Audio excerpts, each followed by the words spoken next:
Hey guys, welcome back to another video, where today I'm in the 1.20 snapshot, and if you missed it at Minecraft Live, which was a few days ago, there is a new wood type in the game, and it's the bamboo wood. So the way you get it is just by crafting a bunch of bamboo, like this, at a crafting table, and a 4x4, and then you get one bamboo plank for every 4 bamboo, which is really nice because bamboo farms are a lot simpler and early game friendly, I would say, than something like a tree farm.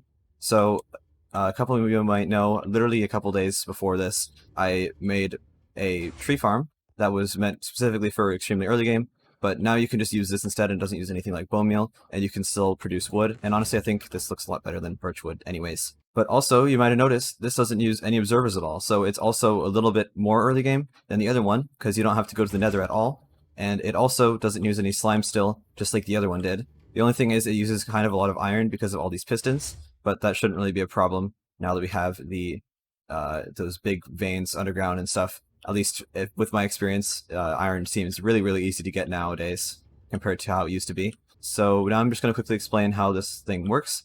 So basically, these pistons are all getting butted from this redstone line up here. So that means that whenever a block update happens next to them, they'll get updated, and that means they'll be powered because they're getting powered up here, they just don't realize it.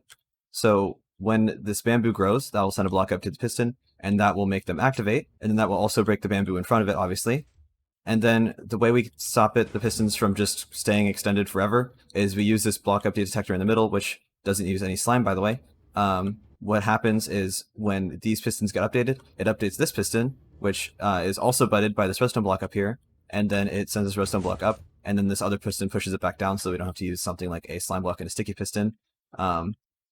And then what that does is it basically just depowers this redstone line very briefly, and then updates all these other pistons down here so that they get depowered, and then repowers the redstone line again so that all of these pistons are butted again and ready to get updated by something like bamboo growing in front of them. So as you can see, sometimes the bamboo grows in a bad time, but just like that, bamboo grew and it powers the pistons. It actually just happened a lot of times there, geez. And the collection system down here is very simple. It's just a minecart going around and collecting all the items through the blocks. And then you can see it goes so slow by this point because we don't use that many power rails that it just deposits all the items and keeps going back in a loop.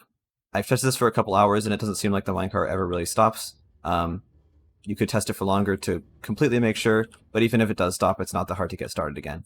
But yeah, that's basically it for this video. If you liked it, then please leave a like, and if you really enjoyed it, then please subscribe, and I'll see you next time. Bye bye.